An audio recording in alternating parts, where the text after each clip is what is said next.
Greetings and salutations, and welcome to the October 2022 episode of MyMCLS Showcase.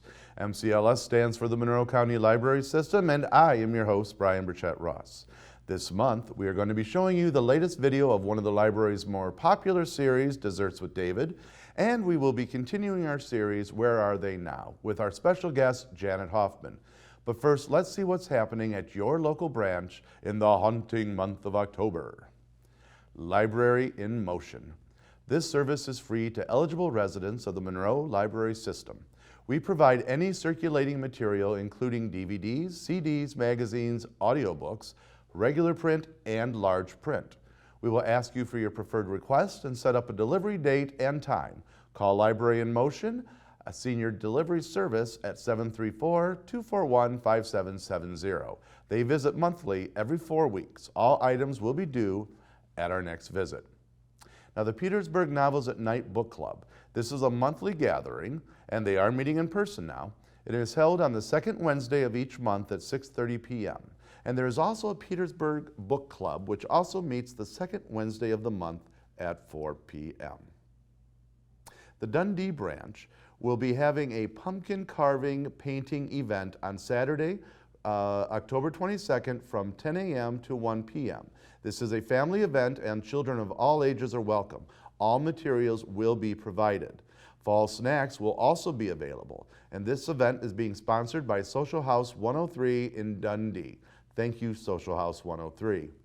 The Bedford branch has a few big events this month as well. Singer and entertainer Tom Slayton will be performing at 2 p.m. on Sunday, October 9th. He performs oldies, rock, and country music. Also, Terence O'Leary is an Irish-American author and speaker. He is the author of the Irish Crossing family saga about the potato famine and the coming of the Irish to America. He will be at the Bedford branch on Thursday, October 20th at 6 p.m. Bedford will also be hosting their Trunk and Treat this year at 6 o'clock on Tuesday, October 25th. So dress those kids up and join. But that's not all. The Bedford branch is also hosting a tarot reading event on October 22nd from 1 to 2 p.m. And this is simply a fun and spooky way to celebrate the haunting month of October. The Carleton Branch Library hosts the Hofu Mifa Book Club each month.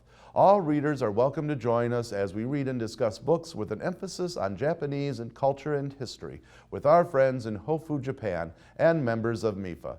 Discussions will be on the second Thursday of the month at 7:30 p.m. Monroe local time and 8:30 a.m. Hofu local time on Friday. The meeting will be held on Zoom. Please email david.ross@monroe.lib.mi.us for the meeting password. Now, the Frenchtown Branch Library has a few fun events this month as well. And one of them is on Saturday, October 8th from 1 to 3 p.m. And on the 29th as well. There's a children movie matinee. Bring your favorite pillow or blanket and join them for a fun movie on a Saturday afternoon. These movies will be all G or PG rated. And on Wednesday, October 19th from 4 to 6 p.m. is their adult coloring class. Unleash your creativity and lower your stress and transform your coloring skills. Get sources for free coloring pages, explore some of the new adult coloring books, necessary supplies, and get tips to take your work to the next level. Something for every level beginners to experience. And you might just win a free coloring book. Also, Suzanne Kruger from the Ida branch would like to remind us all that many of the branches and many parts of the community, all of the communities here in the county, have some beautiful fall Halloween displays throughout this community. So get your jackets on and take a walk in the crisp autumn air and enjoy these displays that have been crafted with love for your enjoyment. And now that we are fully into the new school year, don't forget to check out our tutoring program. If you or someone you know needs some extra tutoring, please go to our website, mymcls.com, and reach out for help. Just another free service from your friends at your library. But that's just a few of the many programs we have available. You can also check out Reading Road Trip with Miss Karen on Thursdays and monthly teen DIY with Take and Make bags available the following Monday. We have Pause and Pages with Miss Liz that will be returning, and of course, Desserts with David. All you have to do for any of these programs and more is to go to the MyMCLS.com, click on events, and then click on event calendar for a full list of all the fun the Monroe County Library System has to offer to you. Now this month, our special video is another fun one from Mr. David from the Carlton Branch Library as we present another Desserts with David. Enjoy.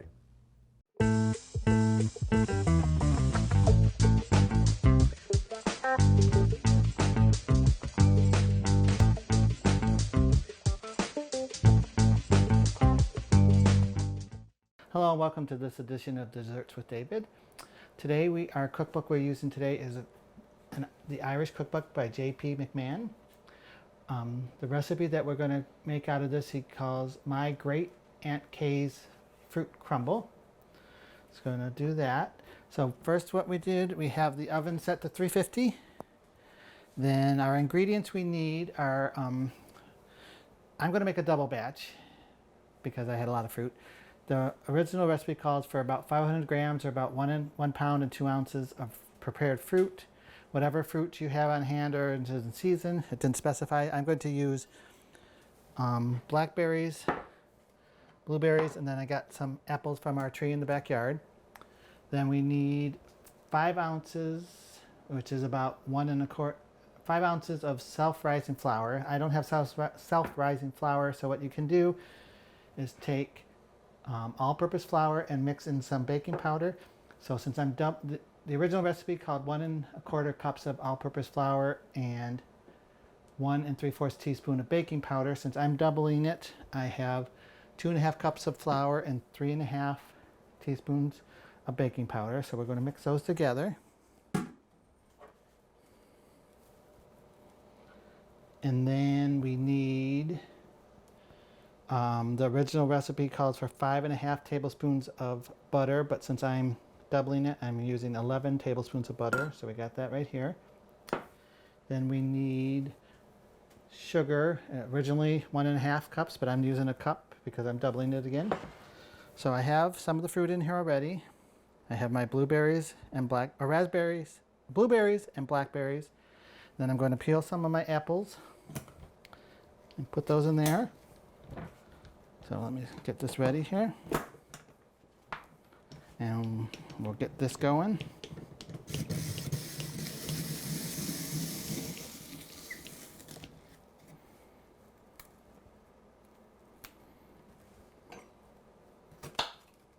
I have my scale so I can know how many I need.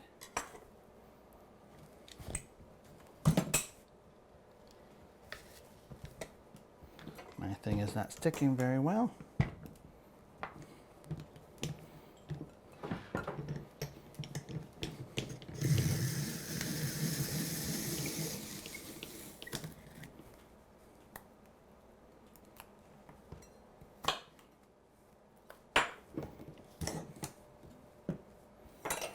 My garbage bowl here.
All right, so let me clean this up.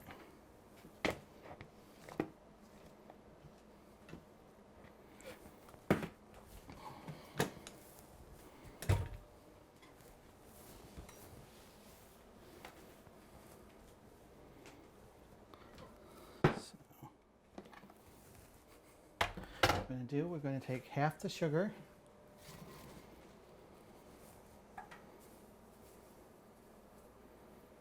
and then we're going to coat the fruit with that.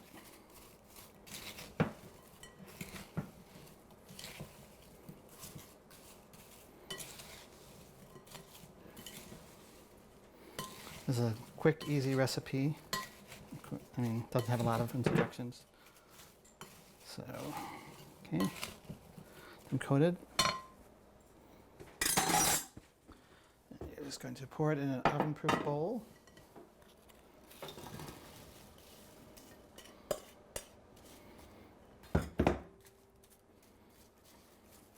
Spread them out there.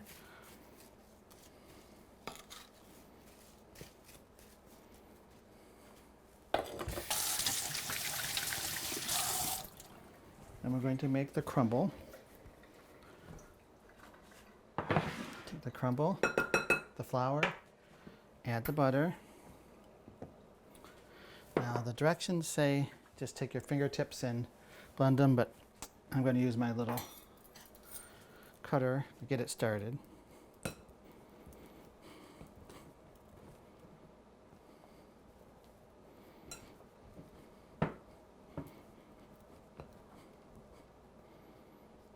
Chop up the butter a little bit. All right. So you want to rub the butter and the flour between your fingers. We're trying to get it to a breadcrumb consistency, so we'll work on that.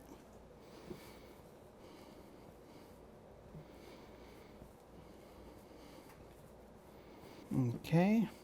Looks like we're almost there. Trying to get into a little crumbly consistency.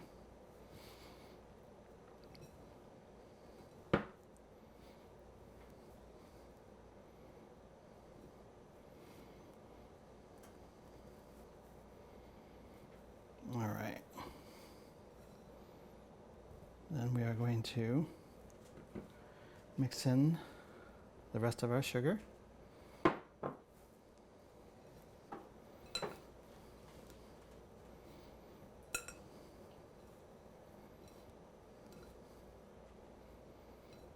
Make sure I don't have any butter lumps in there.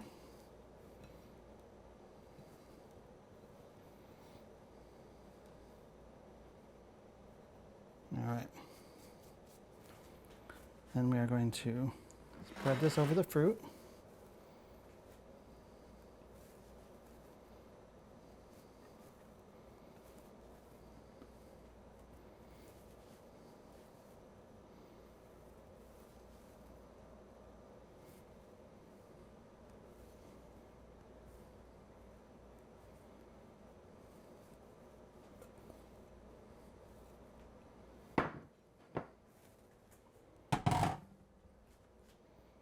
Blueberry under there.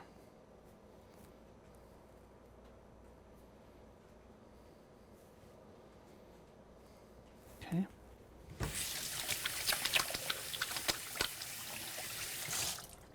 Now we're going to put this in the 350-degree oven for 35 minutes until it's golden brown. And we'll come back and check and see how it goes. Welcome back to Desserts with David. I think we're done. I added an extra 5 minutes because I don't think it was quite golden brown after 35 minutes. Oh yeah, we got it nice and bubbly. There we go. Could be a little bit more golden, but we'll try it out here. Turn that off. So once again, our dessert is out of the Irish Cookbook by J.P. McMahon. You can get this at the Monroe County Library System. The recipe in his book he calls My Great Aunt Kay's Fruit Crumble. So we're gonna scoop some out.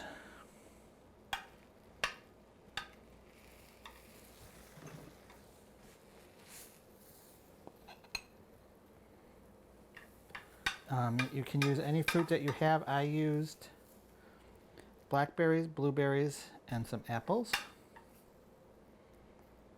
There we go.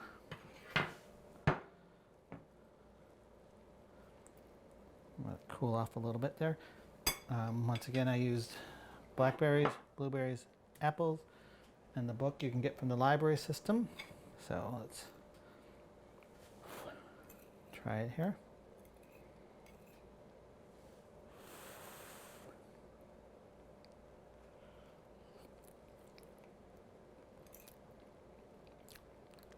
That's actually pretty good. Thank you for watching, and we'll see you next time. Thank you very much, David. It's always a delight to see one of your videos. With me today for our interview, Where Are They Now?, is Miss Janet Hoffman. Hello, Janet. Hey, Brian, how you doing? I'm doing great. How are you? Good. Good. Now, when did you retire from the library? In 2015, December of 2015. Wow. So you've been 6 retired years already. Yes. Yeah. Yes. So take us back. When did you start, and where did you start, and then where did you go? Well, I started full time in 1986, Okay. and I started out actually working a little bit of CERC, but mostly in the interlibrary loan department. We used to locate materials for people that weren't readily available for them in the library.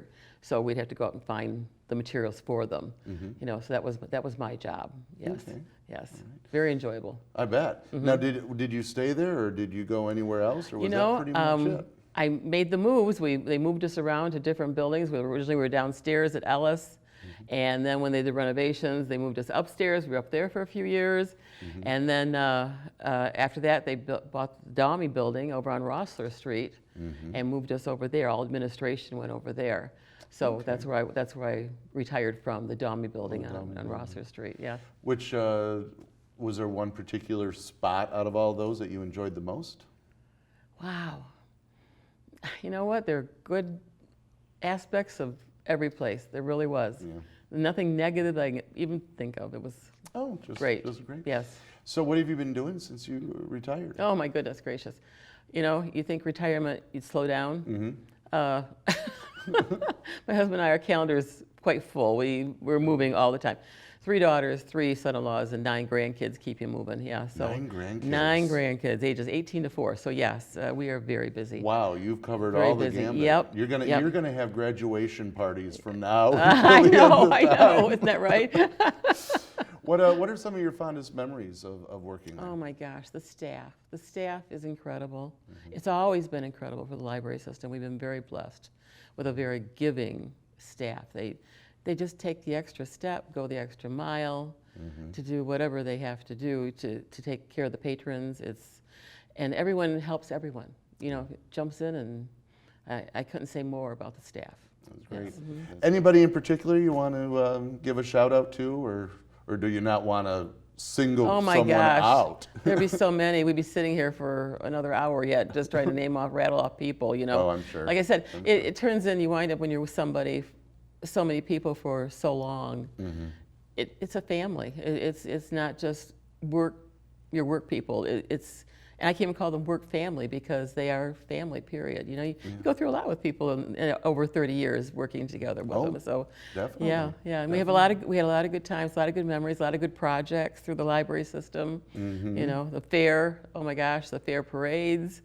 Oh, you were in the fair Oh, parades? yes, I made many a tissue flower.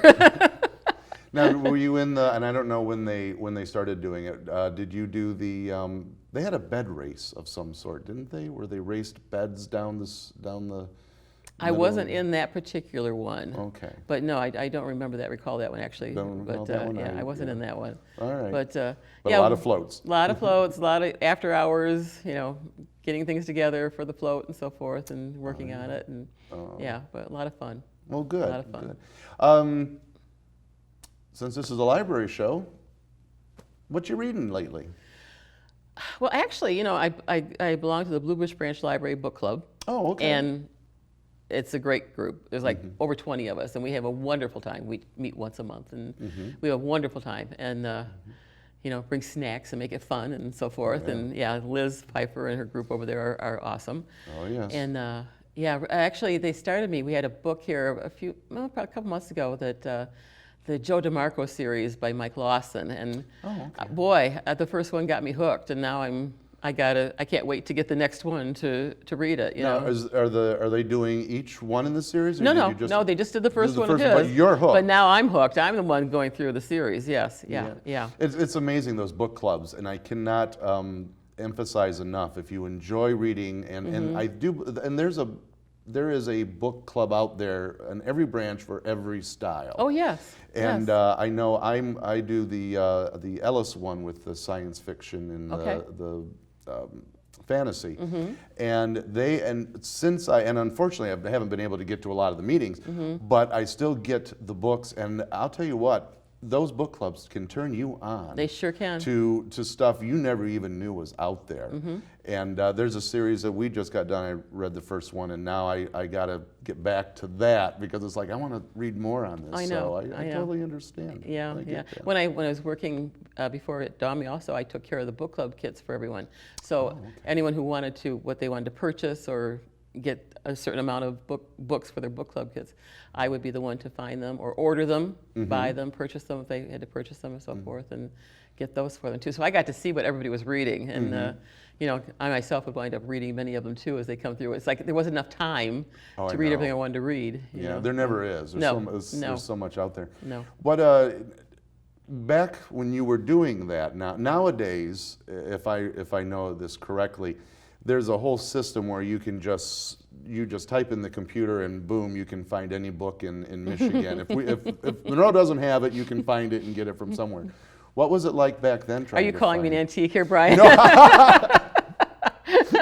Oh yes, yeah, yes. When I first started, you know, we had the index cards, across the back wall at Ellis by the river there. We had files and files and files of index cards to find out which branch had which book, and then we'd have to get called hotline calls, where at a certain time of the day in the afternoon we would have to call the branch and say, okay, I need fiction by Seymour, you know, and they would go pull it off the shelf and get it into the delivery. It wasn't automated at all, you know. It was totally old library cards. We'd write your names on them and so forth, and yeah, I was back then when I started. Now back then, were you able to call other libraries, like a Saginaw library, and say? No, we did that totally by mail. Really? There was something called an ALA form, American Library Association, and it was an ALA form, and I had to sit and I had to type all of these forms. They had carbons to them, and it came in long sheets, and you put it in your typewriter, and I would have to type those forms, and then I'd have to fold them up and stuff them in an envelope and mail them off. Really? And then it would take, by the time the mail got it to them, you know, by the time the item got to us, in the mail, in bags, so bags had to be opened, had to be processed that way and so forth. So we're talking, I mean, nowadays, turnaround time could be 24 hours, you know. Sure, depending on... Oh, it's come a long way. It's come a long way, yes. Wow, carbon-papered copies. Carbon-papered copies, boy, do I remember those days. And if you get that carbon paper in the typewriter messed up, you were like going home with ink all over you, and Yep, sure enough. Now I've just aged myself. Well, so have I, so we're okay. We're on the same page here. But you know, you kids have got it a lot easier these days. Yes, they do. Yes, they do. You know, yes. Even with Google, you know what it was like when you were in school and you had to go to the library to do research. You were researching books, and like you said, and now they just they get the information. Might not be as correct, but they get the information. My girls said the best thing about me working at the library, they loved it because anytime for school they needed anything, call mom. You know, they didn't have to do all the investigative work, you know, so I kind of saved them the steps and get all the information for them they needed, or the items they needed, you know, for projects and so forth. Well, good. And I'll tell you what, it's been a joy talking to you, and I was excited about this because you are just a treat. You're a pleasure. Oh, thank you, Brian. And I hope maybe someday we can have you back in some form because, like I said, I enjoy having you on. Well, I feel very blessed to work for the library system. It was an awesome place to work. It really was. And I am almost positive I can speak for the library when I say that they were blessed to have you as well. So thank you. Thank you very much. Well, that's it for this month's show. Next time we will be doing our holiday show. We thank you for watching, and as always, be kind, be safe, take care.